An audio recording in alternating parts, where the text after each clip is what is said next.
Hook imagine being on a peaceful fishing trip when in the distance a massive jetliner crashes into the wetlands just miles away. You're the first to see it, and your call sets off a chain of events involving law enforcement search and rescue teams and one of the most emotionally intense investigations ever filmed on cops. This is not just a story about police work. It's about human resilience tragedy and the role of law enforcement in the most unpredictable circumstances. Overview. In this video, we'll dive into a gripping episode of Cops that captures the intensity of street-level drug enforcement and takes an unexpected turn when officers are pulled into the aftermath of a devastating airplane crash in the Everglades.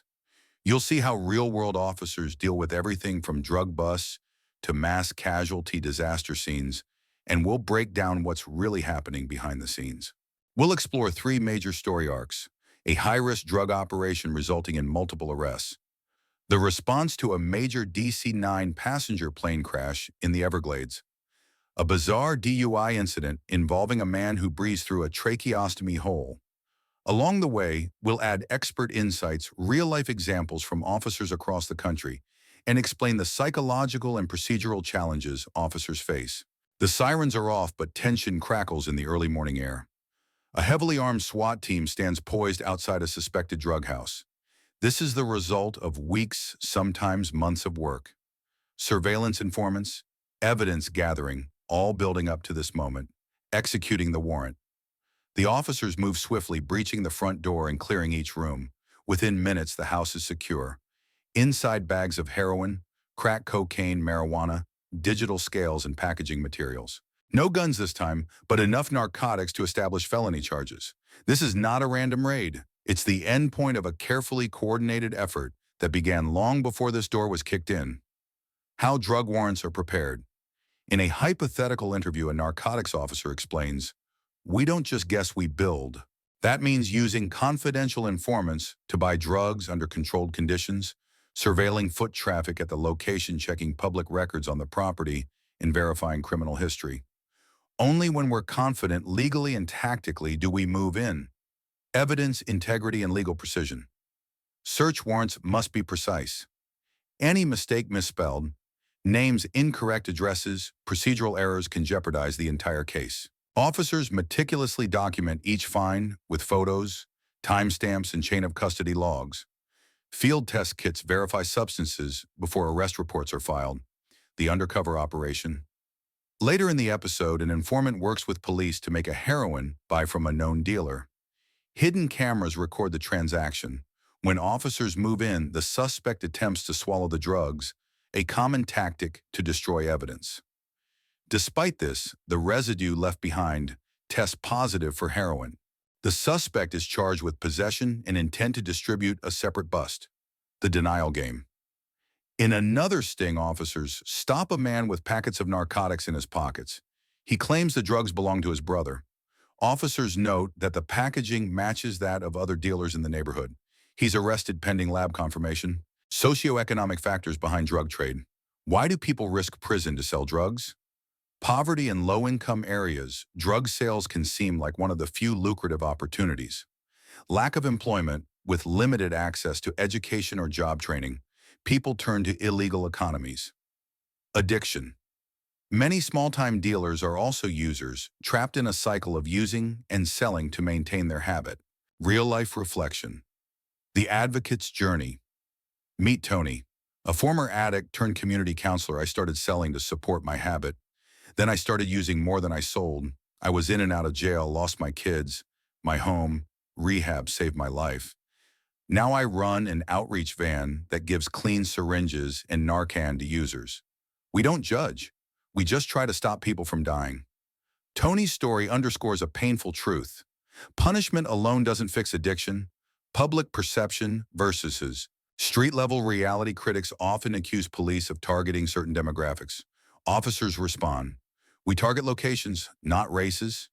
We go where the calls come from, where the overdoses spike, where neighbors tell us their kids can't walk to school safely. That's our mandate to disrupt harm. The complexity of drug raids. Every operation involves risk assessment, tactical planning, legal briefings, emergency medical protocols in case suspects overdose. Closing insight. These busts show only one part of the drug war. The full picture includes addiction treatment, youth outreach, community rebuilding, and systemic change. A raid ends one operation, but the real win is giving someone a reason not to go back. The call came in like any other, a report from a man fishing deep in the Florida Everglades. But his words froze dispatchers in their tracks. A plane just went down, a big one. Within moments, law enforcement, fire rescue, and aviation authorities were mobilized. Initial response and confusion officers from multiple jurisdictions began combing the wetlands. Helicopters launched, boats were deployed, but the terrain made everything harder: dense brush, waist-deep swamp water, venomous snakes, and no clear path to the crash site. When first responders finally reached it, what they found was sobering wreckage scattered across miles. No fuselage, no bodies in one place, just fragments. One officer described seeing a child's shoe partially buried in mud. That image stayed with him. Law enforcement's role in aviation disasters. Although aviation crashes fall under federal jurisdiction, NTSB local police are often first on the scene. Their responsibilities include securing the perimeter, assisting in body and evidence recovery, providing logistical support to federal teams, managing press and family arrivals. Scripted interview dive team officer: "We weren't diving for survivors. We were recovering people's last moments. You'd find a watch still ticking, a child's toy. These things, they haunt you. But they also remind you that it's not just a job, it's a duty to the families." Environmental challenges of the Everglades: temperatures soar above 95 Fahrenheit with extreme humidity. Wildlife includes alligators, cottonmouths, and invasive snakes. Terrain is often waterlogged with no solid ground. These conditions make traditional ground search nearly impossible. Officers must rely on ATVs, airboats, and helicopters while wearing protective gear and carrying oxygen. Real-life comparison. ValueJet Flight 592, 1996. The ValueJet crash, caused by a fire in the cargo hold, killed all 110 people on board. It took days to locate the wreckage. Bodies were mostly unrecognizable. It led to significant changes in FAA safety regulations, forensics, and evidence preservation. Every scrap matters. Investigators must photograph, log, and preserve even the smallest debris: soil samples, burn marks, seat belts. Black box recovery. Local police ensure the area isn't contaminated before federal teams arrive. Coordinated recovery: search and rescue becomes search and recovery. Officers are trained to carry remains with respect. Clergy and crisis counselors are often brought on site to support exhausted crews. Emotional toll. One officer says he couldn't stop thinking about the shoe. You see that, and your brain fills in the rest. Whose shoe was it? Where were they going? That little piece told the biggest story. It made us dig harder, work longer. We owed them that community mourning and national coverage. As news breaks, family members gather at staging areas. Law enforcement must protect both their privacy and dignity. Officers serve as liaisons between grieving families and federal investigators. Reflection and impact. The tragedy redefined protocol for many agencies. It reinforced interagency cooperation, the importance of gear and mental health support, and sparked national conversations about transportation. Safety. Closing insight. This segment is a sobering look at the cost of disaster, not just in lives lost, but in the emotional scars it leaves behind for those who respond. Amid the wreckage, the smallest objects can speak the loudest. In the mud and silence of the Everglades, the sound of loss echoes longest, but so does the call to serve. Officers are dispatched to a residential street where a vehicle has plowed into the corner of a house. No one inside the home is injured, but the car is wedged into the porch. The driver exits slowly, his gait unsteady. He gestures for paper and writes, "Tracia can't talk." A tracheostomy tube protrudes from his throat. He's unable to perform a standard breathalyzer, assessing the scene. The officers immediately note the smell of alcohol. The man's eyes are bloodshot. Tracheostomies, unconsciousness, or hospitalization.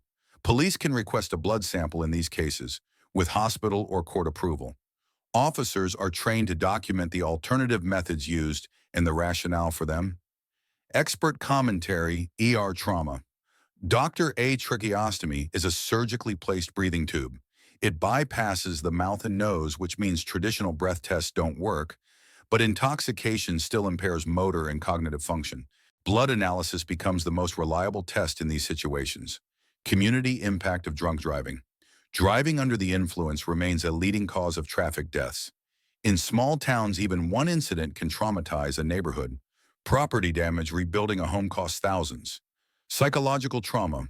Children in the house were crying when officers arrived, strained emergency response. Local EMS and fire services were diverted. Real-life voice. A sister's grief meet. Rachel, whose sister died after being hit by a drunk driver in their small town. She was on her way to pick up pizza. A guy with 3 prior DUIs hit her going 60 and a 25. I never understood why he was still allowed to drive. Now I speak at schools and community forums so that one more person thinks twice before getting behind the wheel drunk. The driver's story. Post-incident investigation revealed the man had recently undergone surgery for throat cancer. He told officers he had been celebrating remission with a friend. His blood alcohol content came back at 0.17, more than double the legal limit. I can't talk, he wrote again on his notepad. But I'm sorry, really, law enforcement, discretion, and humanity. The officers handled the scene with professionalism and restraint. Though he was clearly impaired, the man's health and mobility limitations were respected. EMS checked his vitals before transport. No force was used. No shouting, just protocol and empathy. Legal outcome. The man faced multiple charges: DUI with property damage, reckless endangerment, driving with a suspended license due to a prior violation. He entered a rehab diversion program and later agreed to speak in local DUI awareness seminars. Closing insight: disabilities don't exempt you from consequences, but they do change how justice is carried out.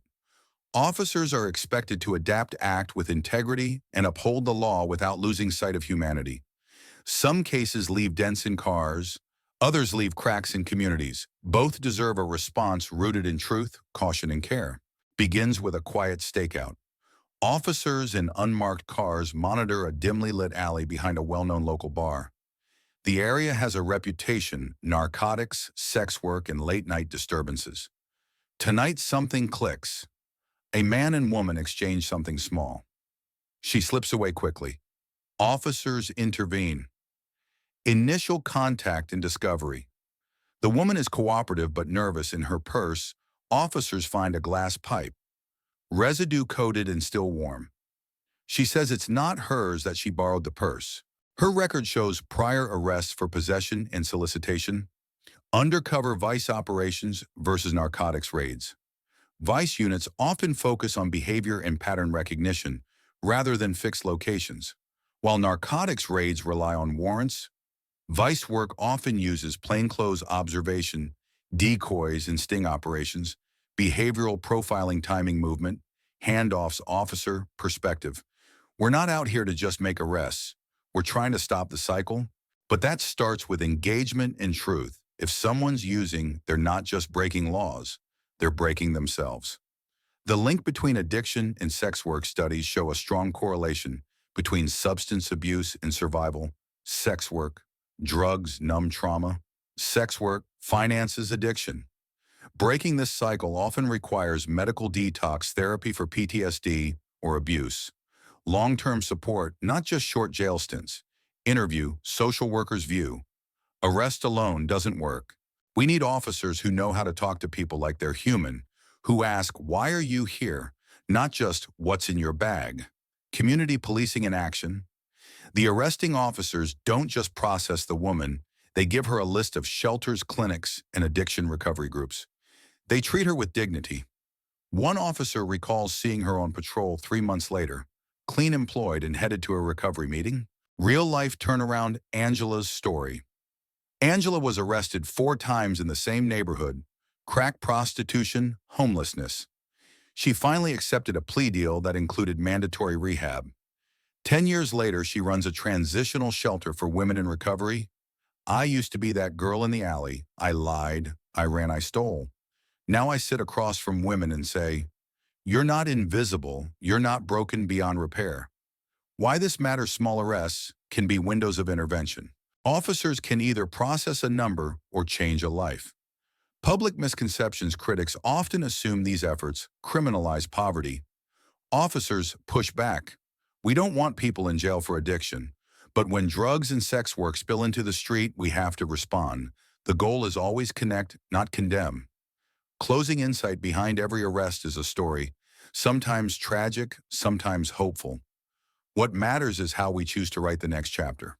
In alleys and shadows, people forget who they are, but they can remember if someone reminds them they're worth saving. When we think of law enforcement, it's easy to picture flashing lights, chase scenes, and courtroom justice. But this episode and the stories within it offer a deeper truth, one rooted in vulnerability, reaction, and resilience.